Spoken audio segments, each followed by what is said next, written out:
Yo, c'est Manga Croustillant et aujourd'hui on se retrouve pour une nouvelle vidéo sur mes achats et lectures manga du mois de mai 2025. Avec un mois un petit peu moins chargé, j'avoue que par rapport à d'habitude, j'ai lu surtout pas mal de suites, quelques nouveautés avec quelques one-shots, des objectifs aussi, une relecture et une série que j'ai achetée, que j'ai découvert, on en parlera un peu plus tard. Et sinon quelques romans, mais ouais, c'était, je trouve, moins chargé par rapport à d'habitude et même le mois prochain de juin, il y a quelques sorties qui m'intéressent, mais pareil, il y a ouais, on en parle de toute façon en temps en heure, mais ça devrait être moins chargé. Alors que juillet, par contre, c'est peut-être un peu plus fréquent. Du coup, première lecture que j'ai vue ce mois-ci, qui n'est pas forcément le premier truc, parce que c'est un truc qui est sorti assez récemment, c'est le tome 1, la ressortie du tome 1 de Blue Period, en édition anniversaire de Pika Édition. Ils ont décidé de sortir le tome un peu plus cher, alors il coûte 9,95, je crois qu'il coûte 6 ou 7 euros, quelque chose comme ça. La particularité du tome, c'est que les pages, je vais essayer de vous montrer ça, sont toutes en bleu. Ça change un petit peu des pages noires et ça reste un peu dans le thème du manga, déjà avec le titre Blue Period. Et si j'essaie de regarder aussi, je crois qu'il y a une page à un moment où le Yatora, le héros, peint un tableau qui justement est relié aussi un peu à la couleur bleue. J'essaie de voir si je ne retrouve pas la page justement en question ici pour vous montrer. Donc ouais, l'édition, ah voilà, je la retrouve effectivement. C'est là qui est aussi l'une des pages un peu emblématiques du tome 1. Bon, mais là, ça rend pas forcément trop honneur, j'avoue, c'est dans un petit tome. On a à la fin aussi quelques pages couleurs, avec principalement des trucs qu'on connaissait déjà, que ce soit des couvertures ou des trucs qui n'étaient pas sur des collecteurs. Ou même là, je vois, on a carrément la même illustration que sur le tableau. Et une petite histoire bonus. Bon, en vrai, le prix, je trouve, est justifié vu que c'est un peu en couleur bleue, qu'il y a des pages couleurs et tout ça. Ça manque peut-être de quelques pages un petit peu mieux, peut-être des pages en couleur ou d'autres trucs encore un peu en début du tome pour vraiment agrémenter ça, ou un tome plus épais peut-être, ou plus grand. Ça va peut-être rendre encore mieux. Les pages en bleu, je vous avoue que c'est perturbant au début lorsqu'on lit la première fois. J'ai pas forcément trop l'habitude, et même au niveau du regard, je trouve le noir est plus visible que le bleu, donc j'imagine peut-être ceux qui lisent, que ce soit dans les transports, ou peut-être dans des lieux pas forcément très bien éclairés, ou trop éclairés même, auront peut-être du mal à lire. En vrai, on s'y habitue assez vite, je trouve que ça va, mais s'il y a des gens qui ont peut-être des problèmes de vision ou qui ont peut-être des lunettes, ils auront peut-être un petit peu plus de mal à lire. Ça reste, je trouve, quand même une bonne occasion à la rigueur de sortir ça. Blue Period, ça reste une série, je peux dire mythique de chez Pika Édition, mais assez importante en tout cas dans leur catalogue et qui, je trouve, a un grand intérêt, même si c'est peut-être pas autant qu'à l'Atelier des Sorciers ou d'autres séries qui clairement sont plus mises en valeur. Mais ça reste une série sur le thème de l'art qui mérite en tout cas d'être connue. Le prochain titre que j'ai lu, alors c'est moi je peux appeler ça, c'est pas forcément un manga, mais ça parle un peu des mangas, c'est Mangashi, l'histoire de la prépublication des mangas avec Maxime Gendron, qui est en gros un peu un youtubeur qui est créateur de la chaîne manga L'Archipel Otageek. Pas de bêtises, je crois que c'est ça, je mettrai peut-être un lien en description. Ça raconte, alors le truc est assez intéressant, parce que j'avais suivi de faire un peu le projet quand on en avait parlé, il raconte aussi un peu à la fin qu'il avait fait des études pour être libraire et qu'il avait réalisé pour un de ses mémoires ce bouquin, qu'il a essayé d'agrémenter un peu. On peut vraiment le classer, bon, c'est que du texte, il n'y a pas vraiment d'image dedans, à la rigueur, je crois qu'il y a quelques graphiques par-ci par-là, quelques pages, parce que j'en trouve peut-être quelques-uns, ou voilà, des petites planches un peu pour essayer d'illustrer. Mais vraiment, on peut le catégoriser en trois parties, il y a vraiment trois parties importantes dans ce tome, dans cet ouvrage. Le premier qui est plus orienté sur les mangas japonais, un peu comment est-ce que le manga est sorti au Japon, comment est-ce que c'est né, les besoins, ce que ça a ramené et pourquoi est-ce que ça a commencé dans des magazines de publication ou même des journaux et comment ça s'est démocratisé au fur et à mesure, au fil des ans, des siècles et tout ça, pour ensuite devenir des mangas et que le Jump marche quasiment tout autant qu'à l'époque, que ce soit quelque chose de reconnu. C'est assez intéressant, après c'est des trucs que j'ai déjà eu l'occasion, je vous avoue, de le voir, sur, par exemple avec Jump, l'histoire du manga aussi, qui est déjà sorti, qui a reçu pas mal d'informations. La deuxième partie par contre est plus intéressante parce que ça revient un peu sur l'histoire des magazines qu'on peut avoir un peu en France. Quoi. Il y a le magazine, il y a le journal de Mickey ou le magazine de Picsou, enfin le Picsou Magazine, qui sont peut-être les plus connus, mais il n'y a pas forcément que, donc ça essaie de revenir un peu sur l'histoire. Comment ça s'est importé, souvent un peu lié à des temps de guerre et tout ça, pour essayer d'offrir un peu aux gens un petit réconfort ou un petit divertissement aussi comme ça. Ça essaie d'expliquer comment est-ce que les magazines se sont implantés, comment est-ce qu'ils ont essayé d'évoluer, les démarches qu'ils ont essayé de faire, comment une fois que les ouvrages se sont lancés, est-ce que ça a plus marché, ça a moins marché. Je trouvais cette partie très intéressante parce que ça revient vraiment sur l'histoire de la BD française, même franco-belge un peu dans sa globalité. C'est vraiment très bien documenté. Et la troisième partie qui va un peu plus sur ce qu'on recherche, même si la deuxième amorce aussi un peu ça, qui parle vraiment plus du manga, les magazines de manga qui sont apparus en France, qu'est-ce qu'ils ont essayé de faire, pourquoi est-ce que ça n'a pas marché, le nombre de volumes et ce qu'ils ont essayé un peu proposer. Et pareil, ça revient aussi un peu sur la genèse vite fait, comment est-ce que le manga est arrivé en France, avec d'habitude, tout d'abord avec le Club Dorothée, avec quelques mangas qui sortaient par là, mais en sens de lecture français, ce qui fait que ça marchait pas forcément trop. Que les lecteurs de manga, c'est pas forcément, c'est un peu comme les lecteurs de light novel, c'est des choses, pas dire de niche, mais moins mises en avant en librairie, donc les gens étaient plus peut-être tournés vers d'autres sources de distraction ou d'autres types d'ouvrages que de lire des mangas, surtout que les prix, même si à l'époque je crois que c'était pas forcément trop cher, je pense que ça représentait quand même un budget, et c'était peut-être pas forcément le mieux vu non plus. Mais ouais, globalement, je pense que si vous avez l'occasion de vous le procurer, alors je sais pas si ça sera vraiment disponible à la boutique, je crois que vraiment c'était censé être une sorte de tirage unique, mais peut-être si jamais vous croisez l'auteur en convention, je vous conseille de vous intéresser dessus parce que clairement c'est riche d'informations, que ce soit sur le manga un peu au Japon, même s'il y a d'autres ouvrages, je pense, qui traitent un peu mieux de ça, mais surtout un peu sur la publication de la BD ou même des mangas en France. C'est, je trouve vraiment, je trouvais ça très intéressant et c'est un livre que je recommanderais en tout cas. Et que j'ai fait un article sur le blog, je mettrai, alors est-ce qu'il est déjà sorti? Ouais, je crois qu'il est déjà sorti, je mettrai ça, je pense, dans la description si j'oublie pas. Sinon pas que j'oublie. Mais ouais, c'est vraiment, je trouve très intéressant et je recommande, je pense, à tout le monde qui est un peu intéressé par l'histoire du manga et pourquoi est-ce que les magazines de publication marchent pas en France. Et c'est pas forcément juste, non, mais c'est le public qui est pas forcément attiré par ça ou c'est des mangas français. Là, on parle même de mangas japonais qui ont essayé d'être exportés et des mangas même qui étaient déjà sortis sous forme de chapitres. C'est comme ça apporte vraiment une vision un peu différente et plus claire d'un marché et d'une problématique que les gens ne sont peut-être pas forcément trop renseignés là-dessus. Par la suite, ensuite, j'ai lu une sortie qui m'intéressait depuis un moment, qui est Sora, les bâtisseurs fantastiques. Alors, je crois que ça avait un autre nom en Jacques, mais la couverture m'avait bien intéressé parce que c'est un truc un peu de construction. Bon, de toute façon, c'est l'auteur aussi de Marie-Grève. Est-ce que j'ai pas quelques pages? Bon, le dessin, ça peut aller. Il y a des trucs, des personnages, je trouve, sont un peu infantilisés. Après, il y a des passages et des décors qui sont assez sympas. Est-ce que j'ai pas une maison présente ici? Genre, on essaie de nous présenter un peu des maisons, des constructions de maisons qui sont bien détaillées avec des plans et des fois même des idées d'architecture un peu sympathiques. En gros, on va suivre Sora, qui est la jeune femme qu'on voit là, qui à la base est formée depuis son plus jeune âge en tant que guerrière pour affronter des monstres. Mais dès qu'elle va partir au combat, on lui dit, en fait, non, les monstres, on a fait une paix avec eux, donc t'as plus forcément besoin de les arrêter. Tu peux rentrer chez toi, chez ta famille, mais elle a plus forcément de famille, donc elle va vagabonder un petit peu. Elle va, à force de marcher, rentrer dans le territoire des monstres et dire, tiens, il y a quand même des monstres. Ils ont l'air de fermenter quelque chose, donc elle va essayer de les regarder, mais il va y avoir quelques nains qui vont se joindre un peu à la fête, qui vont aider les monstres, parce qu'ils vont se rendre compte qu'en fait, ils sont dans un habitat qui leur convient pas, qui est un peu insalubre et tout ça, donc ils vont essayer de rénover leur maison. Voilà, je m'en présente un peu ici, là, une page qui est assez intéressante, qui présente un peu les conditions dans lesquelles les premiers monstres vivent. Et du coup, Sora va un peu être intriguée par ça, elle va commencer à suivre les personnages et se dire, ouais, finalement, il y a peut-être quand même quelque chose à regarder, et avec sa force, parce qu'elle a développé sa force pour le combat, va aussi apporter des aptitudes assez intéressantes pour les nains, que ce soit pour se protéger dans le monde des monstres, voilà, essayer de se protéger peut-être des dangers qui peuvent interrompre, mais aussi en tant qu'architecte, on va se rendre compte que finalement ces talents d'épéiste et ces talents de combat sont aussi utiles en architecture et pas forcément comme on pourrait le penser. Donc ouais, ça reste un peu timide encore le tome, on reste sur une petite introduction, ça présente un peu le concept, les personnages, ce que l'univers essaie de nous proposer. Ça a l'air quand même d'être intéressant. Je vois pas forcément non plus la série faire 20 tomes, peut-être 10 tomes maximum, je pense, faut pas que ça attire trop. Après qui sait, il y a peut-être d'autres choses qui vont changer à la suite, mais en tout cas, c'est une très bonne découverte. Et l'autre série qui est, je pense, encore une meilleure découverte, peut-être, je vais pas dire ma meilleure découverte de ce mois-ci, mais en fait, c'est pas trop loin, c'est La Marchande des Esprits, sortie chez Shiba. Alors, on a déjà discuté le mois dernier, ou c'était il y a 2 mois, de Neko Gozé, pareil de chez Shiba, qui m'a pas forcément trop plu, j'avais des attentes, là c'était un peu pareil, donc j'étais un peu pessimiste quand même. Alors l'héroïne, je crois qu'elle a un nom assez bizarre, Ringo Maru, ouais, c'est ça, qui est la personnage qu'on voit là. Et en gros, c'est une sorte, alors c'est une marchande d'esprit qui, en même temps, enfin qui vend, alors comment est-ce qu'ils appellent ça de nouveau, des mobus, je crois, si je dis pas de bêtises, qui sont des sortes de, en gros, elle peut récupérer des esprits et les mettre dans des objets ou dans des sortes de petites créatures qu'elle peut former pour les vendre à des gens pour des tâches utiles. Par exemple, à un moment, elle en crée un qui permet de récupérer la nourriture que les gens laissent tomber dans leur foyer. Donc, durant la nuit, si tu l'utilises, il permet de récupérer, par exemple, les grains de riz qui sont éparpillés par-ci par-là et faire un peu le ménage et ça t'évite de le faire.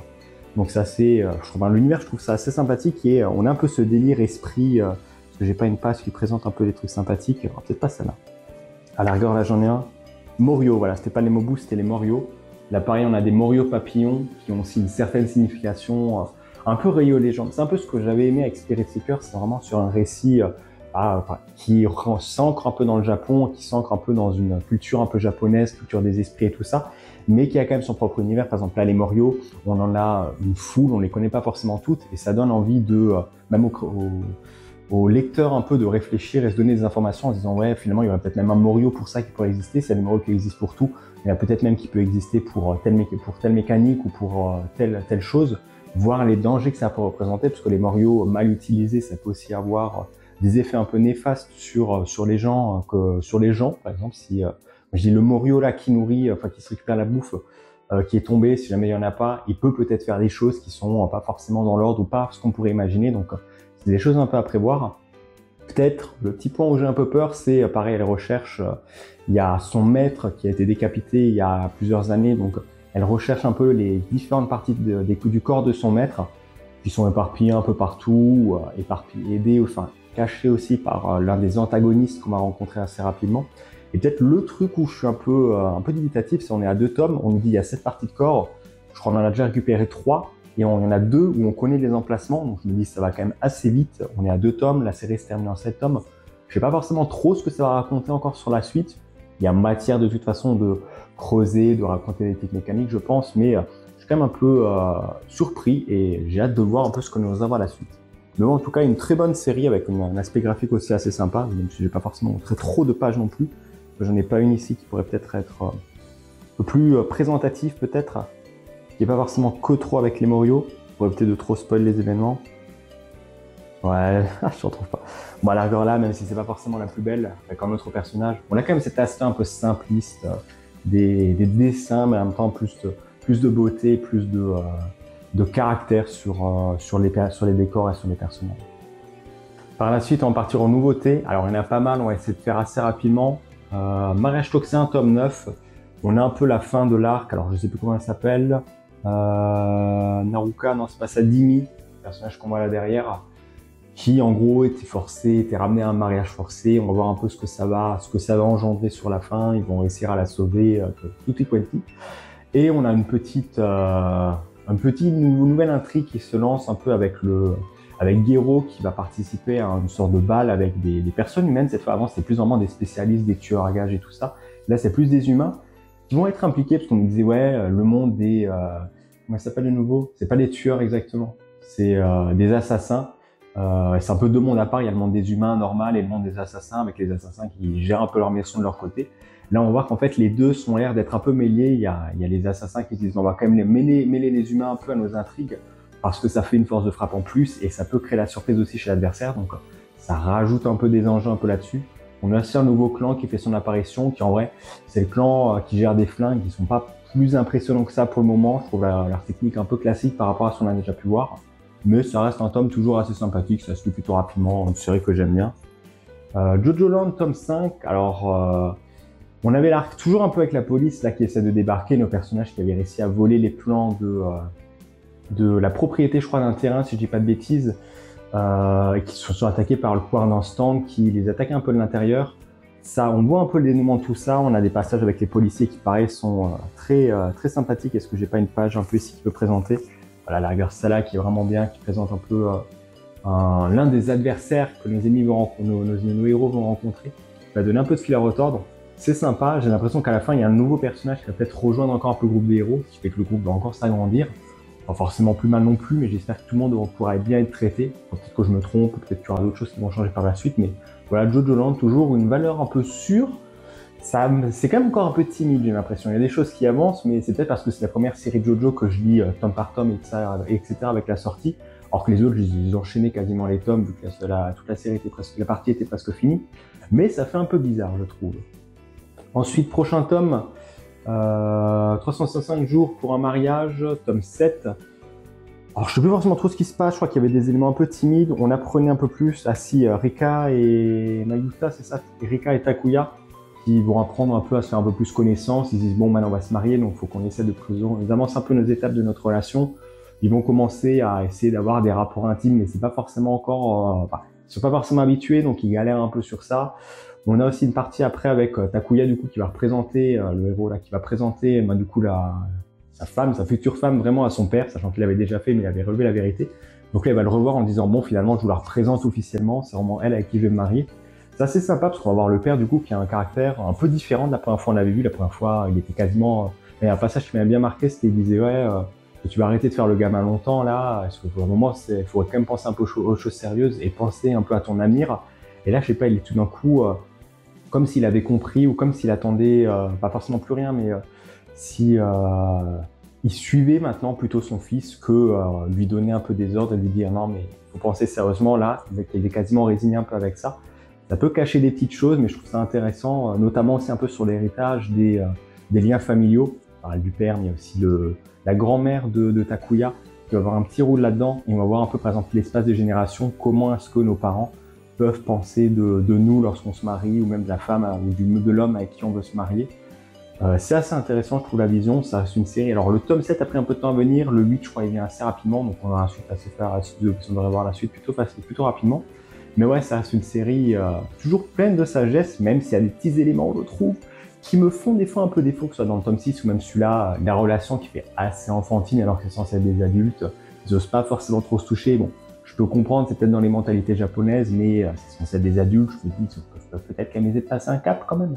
Par la suite, le tome 2 de Coloris Coloré Create, je crois, je dis pas de bêtises. Ouais, c'est ça, à chaque fois je me trompe sur le nom.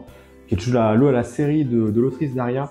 Alors, j'ai pas forcément grand chose à dire sur ce tome. On a l'arrivée d'un nouveau personnage enfant, on a nos personnages nos héroïnes qui essaient de découvrir un peu plus la vie, on apprend un peu plus de relations sur leurs parents. Ça reste sympathique, c'est pas forcément au même niveau qu'Aria, je trouve. Aria est plus contemplatif déjà, et même c'est plus reposant parce qu'il n'y a pas forcément trop d'intrigue. Là, on sent qu'il y a une petite intrigue qui essaie quand même de se ficeler avec les enfants, c'est l'avenir, donc faut prendre soin d'eux, faut essayer de les éduquer, de bien les élever, être des parents ou des adultes responsables pour leur apprendre des bonnes manières et tout ça. Voilà, ça prend un peu son temps. Je veux voir quand même vers quoi ça va ramener, parce que les dessins restent toujours très jolis. Est-ce que j'ai pas quelques dessins si je peux essayer de vous montrer? Même le caractère des personnages. Voilà, regarde là, j'avais un personnage qui était assez sympathique. Les dessins qui sont sympas. C'est toujours très joli, c'est toujours beau, mais il me manque encore la petite étincelle qui me donne envie de continuer la série. Ensuite, on a le tome 26 de Kaguya-sama, Love is War, qui se rapproche de sa fin.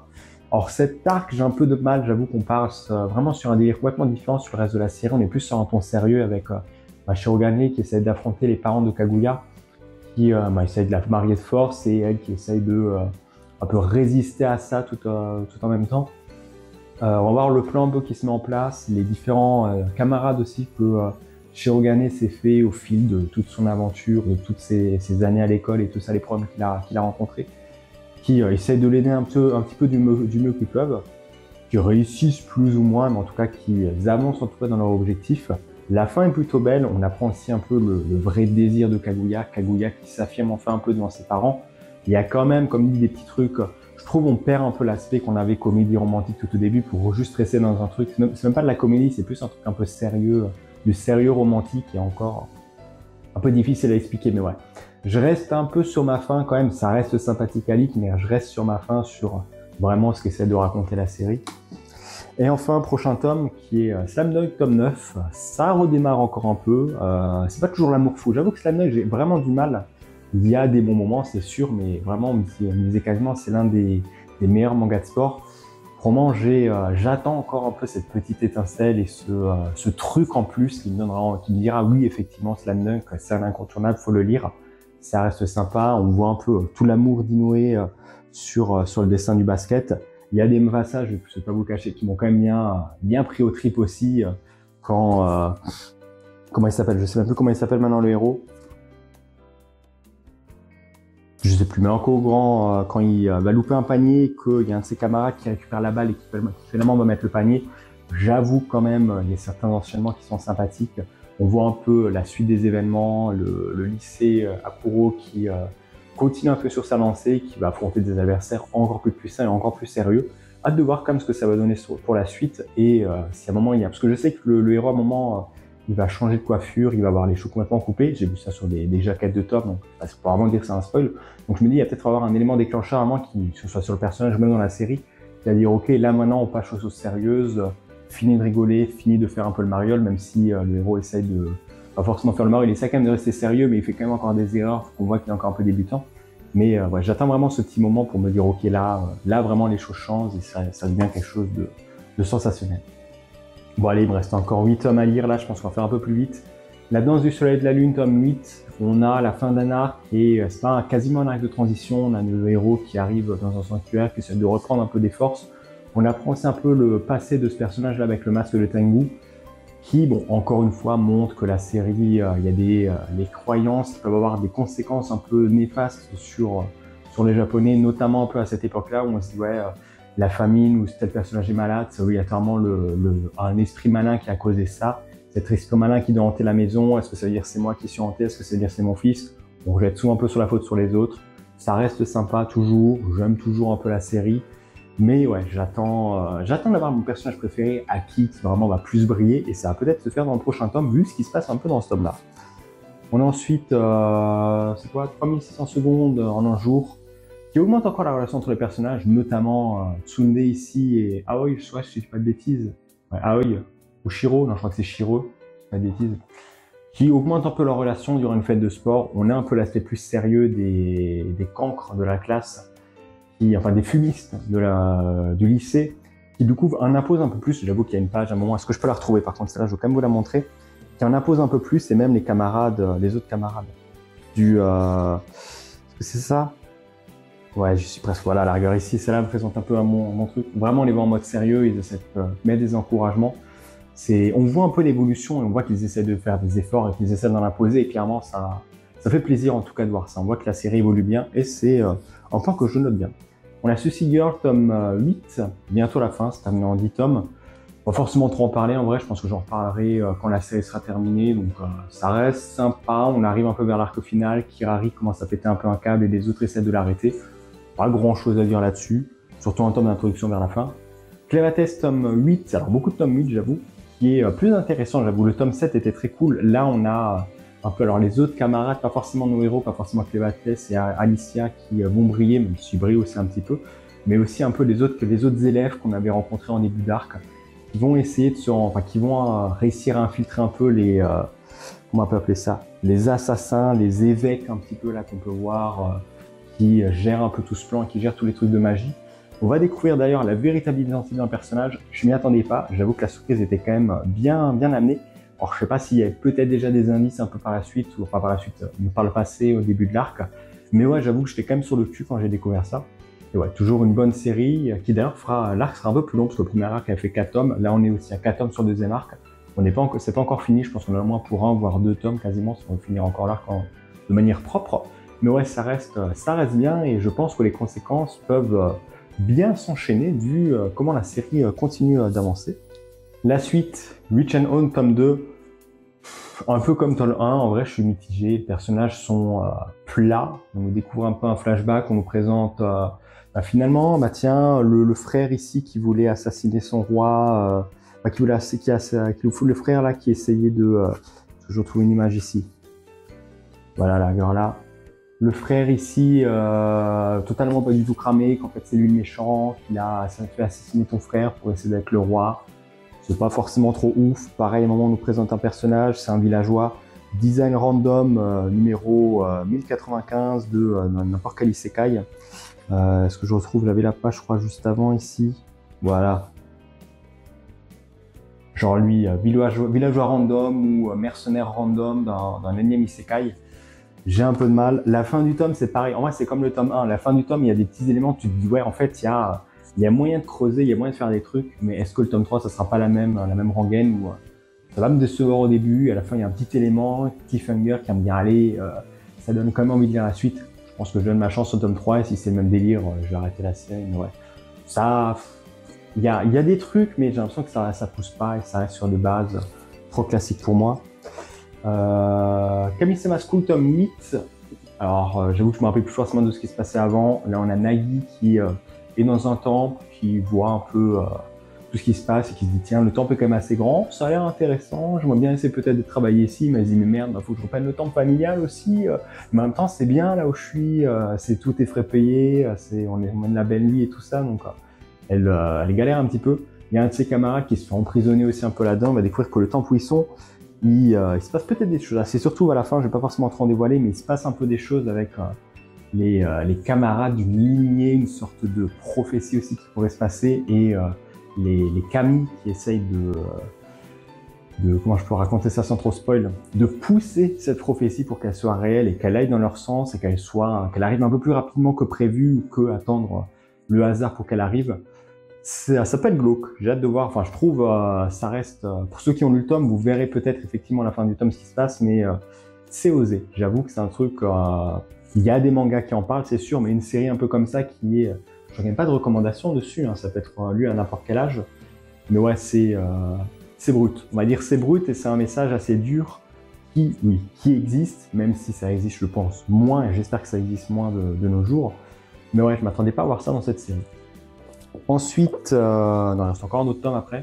Kindergarten Noir, ça reste marrant. Je suis un peu déçu peut-être que l'arc de la fête de l'école a été terminé si rapidement. Finalement, on avait juste les sisters, comment elles s'appelaient de nouveau, les sœurs Silver, les 5 gros assassins qui sont venus. Après, je peux comprendre aussi, pas forcément mettre trop d'ennemis non plus, parce qu'elles étaient les professeurs de l'école étaient déjà un peu affaiblis, mais je m'attendais quand même à ce que l'arc soit un peu plus long. On l'avait bien teasé en disant attention, là c'est vraiment marquant. Il va y avoir tous les assassins du pays qui vont venir, voire même du monde, pour essayer de kidnapper les enfants. Je m'attendais peut-être quand même à ce qu'on envoie plus ou plus des compétents qu'à part les sœurs et les autres qui se font one-shot quasiment à peine à l'entrée. Voilà, après ça reste Kindergarten Noir, ça développe un peu plus. Je sais que la série en plus je crois est bientôt terminée, c'était je crois 14 ou 16 tomes, je sais plus, ou c'est encore... Voilà, la fin était annoncée en tout cas au Japon, donc j'ai l'impression qu'on arrive un peu sur l'arc final, il y a peut-être encore un, voire 2-3 arcs à la rigueur pour essayer de finir la série. À voir ce que ça donne dans la suite. J'attends quand même de voir un peu plus d'informations sur les enfants, parce que là, à part, un peu comment elle s'appelle de nouveau la petite, la petite qui doivent se protéger, finalement il n'y a pas tant de conséquences encore que ça, donc on n'est pas forcément plus d'infos là-dessus, donc j'attends un peu de voir. Et enfin, Dandanan, tome 17, je crois que c'était 18, alors c'est 17, suite de l'arc un peu de Jumanji dans la série. Un truc que j'ai bien aimé, c'est alors comment est-ce qu'il se passe les Zuma. Vraiment, le tome est peut-être à 90% ou 80% centré sur Zuma et Momo qui vont un peu passer du temps ensemble, qui vont essayer de résoudre un peu les puzzles du monde dans lequel ils se trouvent. C'était intéressant, je retrouve un peu la vibe qu'on avait au début de la série à suivre un nouveau duo, sachant qu'en plus c'est un personnage qu'on connaît et un autre qu'on connaît pas. On les voit un peu évoluer ensemble, voire essayer de compenser leurs faiblesses à l'un à l'autre. Zuma, il y a des choses qu'il comprend un peu mal et t'as l'impression qu'il va avoir des relations aussi ou des sentiments pour Momo. Ça peut être bien parce que c'est vrai que pour moi, Okarun, c'est surtout lui qui avait un peu des filles dans son harem. Maintenant, si Okarun peut avoir un rival pour Momo, ça peut être intéressant aussi au niveau de son développement. J'ai hâte de voir la suite en tout cas, surtout la fin du tome qui tease peut-être des événements un peu plus impactants que ça. Mais ouais, Zuma commence à devenir un personnage marquant et plus attachant en tout cas que ce qu'on connaissait déjà au début. Ensuite, au niveau de mes objectifs, j'ai acheté une série qui était sur l'un de mes objectifs, qui est Dans le sens du vent, nord-nord-ouest. Je vais appeler Dans le sens du vent pour la suite. Alors j'ai les 6 premiers tomes, le 7e est sorti dans le mois, j'ai pas encore eu le temps de l'acheter ni de le lire, donc je vais pas présenter tout de suite. C'est surtout prendre le premier ou le deuxième. Dans le deuxième tome, il y a aussi des pages assez sympas. C'est par l'autrice que j'ai déjà parlé à un moment dans un top Le Monde de Ran, qui est un titre assez sympa, et on retrouve un peu l'univers graphique aussi, si je peux retrouver quelques pages ici, que ce soit au niveau des dessins des personnages un peu, ou même dessins des décors. Parce que dans ce tome, le tome 2, il y a pas mal de beaux décors. Là, on a par exemple déjà un arc-en-ciel, ça commence déjà bien. Et je sais qu'on a de beaux paysages irlandais, parce que d'ailleurs, la série se passe un peu en Irlande, même s'il y a des éléments un peu au Japon. Je ne vais pas forcément trop en dévoiler sur l'intrigue, voilà, à la rigueur. Vraiment, ça donne envie de voyager. Je pense que c'est peut-être le truc que j'ai le plus apprécié dans la série, c'est que ça donne envie de voyager, on découvre des paysages d'Irlande. Pas trop en dévoiler, mais en gros, Kay, le héros, il est en Irlande pour certaines raisons. Il a un frère qui est au Japon, qui apparemment a quelques soucis, on apprend ça dans le tome 1 et ça se développe petit à petit dans les autres tomes. Voit un peu tout ça évoluer et Kay a une sorte de petit pouvoir avec d'autres personnages qui en gros lui peut, s'il touche un objet électrique, par exemple là je touche mon téléphone, lui touche mon téléphone ou il touche une voiture, il peut en gros parler avec ces objets et voir un peu ce qui sont passés. Par exemple il parle avec une voiture, il peut voir son propriétaire où est-ce qu'il était allé, quand est-ce qu'il est parti, à quelle heure, s'il y a des gens qui sont montés dans la voiture. Ça peut être sympa, surtout dans son métier, parce qu'il est un peu enquêteur, il enquête pour des gens, c'est une sorte de petit travail un peu comme ça. enquête pour des gens, pour essayer de trouver des gens ou résoudre un peu des petits mystères ou des choses que les gens avaient oubliées. L'avantage de cette série, c'est que quasiment chaque tome en fait a une histoire indépendante, même si c'est un fil rouge qui se développe un peu au fil des tomes. Par exemple, le tome 2, clairement, tu le lis, on a l'un des camarades de Kay qui arrive et tout le tome, on va passer en fait à les voir se balader, essayer d'explorer un peu des paysages, améliorer aussi un peu, enfin améliorer, explorer un peu le passé des personnages et l'histoire des personnages, que ce soit Kay ou son camarade aussi. On va apprendre, bah voilà, pourquoi est-ce qu'il est resté au Japon, pourquoi est-ce qu'il est parti. Pourquoi est-ce qu'ils visitent ce pays, les problèmes qu'ils peuvent avoir d'identité ou les choses qui peuvent leur ronger. Plusieurs personnages qui vont se greffer aussi un peu au fil de la série. Je pense notamment, comme toi, je crois au tome 4, non, au tome 3 alors, où est-ce que je tome là? Ah bah c'est là, c'était tome 4 effectivement, avec un autre personnage que je montre surtout la couverture, qui pareil a une grosse importance un peu pour Kay, et même aussi un peu dans le récit, qui va un peu l'aider d'une certaine façon et la soutenir dans sa vie, dans les choix et les parcours qu'ils vont faire. Peut-être le seul truc où j'ai un peu peur sur cette série, parce que clairement elle est magnifique et je pense que je continuerai un peu à lire la suite, c'est que la sortie des tomes est assez lente. Je crois qu'on a quasiment 1 an ou 1 an et demi, 2 ans en fonction du rythme sur la sortie de chaque tome. Pas forcément trop gênant quand je vous dis que chaque tome est quasiment indépendant, on peut se lire sans forcément avoir trop d'infos non plus des derniers, mais il y a quand même un fil rouge et je vous avoue que j'ai quand même peur au fil de, en attendant le tome 8 ou tome 9, si la série est trop longue, de me dire merde, c'était quoi le fil rouge, effectivement, il y a des trucs avec son frère qui sont développés tome 1, qui ont une importance ou qu'on voit un peu plus tard dans les autres tomes. C'est peut-être le seul truc où j'ai un peu peur et où je me dis la série va peut-être me perdre de ce côté-là, mais sinon, comme côté graphique ou même métaphorique un peu sur l'histoire et sur les personnages, je comprends, ou même l'envie de voyager clairement. Parce que clairement même le titre m'a donné envie de voyager en Irlande. En Islande, pardon, en Islande, je confonds les deux. Mais ouais, ça reste un très beau titre que je recommande en tout cas, et je comprends pourquoi est-ce que le titre a reçu de nombreux prix. Ensuite, l'autre série que j'avais dans mes objectifs et que j'ai aussi relu, c'est partie des séries que je voulais relire, qui est Spirit Seeker. Bon là je vous montre surtout le tome 1 et tome 16, mais j'ai relu toute la série. Ça va faire l'objet d'une vidéo 1 an après Spirit Seeker, ce que j'en pense. Pour ceux qui savent déjà un peu, c'est l'une de mes séries préférées. Pas forcément trop développé là-dessus du coup, vu que la vidéo est déjà tournée, elle devra apparaître dans, je pense, les prochaines semaines peut-être, faut voir en fonction du planning que j'ai. Mais ouais, globalement, pour faire un point un peu rapide, d'ici là, la série a des qualités, j'apprécie toujours autant. J'ai un peu plus de recul maintenant, vu que j'ai lu d'autres titres, je reconnais, bon déjà à l'époque je reconnaissais que la série avait des défauts, je les reconnais un peu plus, je comprends mieux pourquoi s'il y a des gens qui accrochent pas forcément, parce que c'est vrai que c'est un univers assez dense, il y a des termes précis, Tsukumogami, Marebito, Saonome, qui sont voilà, pour ceux qui lisent pas la série doivent penser que c'est du chinois, alors que pas du tout. C'est des trucs qui ont une grande importance, mais c'est vrai qu'il faut rester accroché, c'est pas forcément trop évident non plus. Je reviendrai de toute façon en détail là-dessus, mais ouais, globalement, ça reste une bonne série. J'ai mieux apprécié la fin, qui n'est pas forcément une fin ouverte, mais une fin heureuse, mais qui se passe un peu de temps après, une sorte d'épilogue un peu au gros combat qu'il y a la série, même si c'est pas qu'une série de combats. Donc ouais, voilà, j'apprécie toujours autant Spirit Seeker. C'est peut-être pas forcément si haut dans mon top, c'est vrai que si je refais un top, il serait peut-être pas si haut, mais ça reste une série toujours chère à mon cœur et que je pense que je continuerai à regarder. Ensuite, on va finir avec les séries que je vais lire aussi prochainement, qui me restent encore à lire, plus celles qui vont sortir, parce que c'est vrai qu'il y a, je crois qu'il y a Berserk qui sort au mois de juin, donc l'une de mes objectifs qui sortira à ce moment-là. Ce qui me reste à lire, outre les séries encore comme Magical Knight Reversi, j'ai quoi encore? Fate Apocrypha et Hirkaru no Go, je n'ai toujours pas encore acheté la suite. J'ai d'autres séries à lire et que j'ai acheté. J'ai Blue Period tome 16, j'ai lu le tome 1, donc je peux encore le tome 16. J'avoue qu'il y a des événements, je ne sais un peu plus trop ce que c'était, donc j'ai quand même hâte un peu de replonger là-dedans. J'ai Chainsaw Man tome 19, j'ai déjà fait un unboxing sur le collector. J'ai hâte de replonger là-dedans avec l'une des scènes un peu problématiques de la série, on va dire.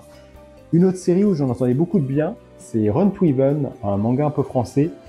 J'avoue qu'au début, alors tout au début ça m'intéressait, au final j'ai pas forcément pris le tome 1.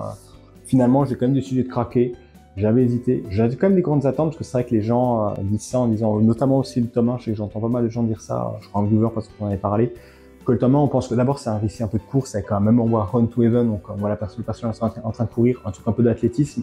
Vraiment, ça prend une tournure un peu différente. J'ai hâte de voir et si je vais peut-être vraiment plus apprécier ou bien apprécier la série.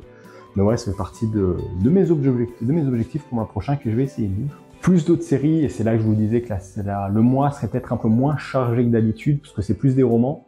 On a, c'est quoi? Pour 3 jours de bonheur, j'ai vendu le reste de ma vie. Le titre, les titres, j'y arrive pas. Je lis trop de trucs en même temps. Qui est un light novel, alors que j'ai trouvé en occasion, parce que je crois qu'il est difficile à trouver en neuf maintenant, qui m'intéressait depuis un moment. Apparemment, c'est un truc assez triste. Et j'étais surpris d'ailleurs de voir, parce que je crois que c'est chez qui? C'est chez Akata. D'habitude, ils font plus des trucs un peu souples, là on est sur des trucs un peu plus rigides. Un truc un peu cartonné, en gros, c'est pas aspect manga. J'ai hâte de lire ça, j'avoue, même si je crois qu'il y a un truc qui m'a un peu déplu, c'est là on voit la couverture. Théoriquement, la couverture japonaise est différente. Il y a une modification. Je parlerai peut-être ça dans le mois prochain, mais ça m'a un peu déplu. Autre chose que je ne voulais pas forcément craquer au début, mais que j'ai finalement pris, My Happy Marriage, un autre light novel, cette fois de chez Lire, qui est l'édition, enfin la collection light novel de chez Vega Dupuis. J'avoue que franchement, il y a l'anime qui était sorti, il y a le manga, je sais que les gens disent du bien, je n'étais pas forcément si emballé que ça, je me suis dit, allez, finalement, on va quand même tenter. Il y a d'autres trucs qui sont sortis, je crois Your Format qui est sorti entre temps, et un truc avec une russe aussi qui m'intéresse pas des masses, mais on va déjà tenter ça pour voir.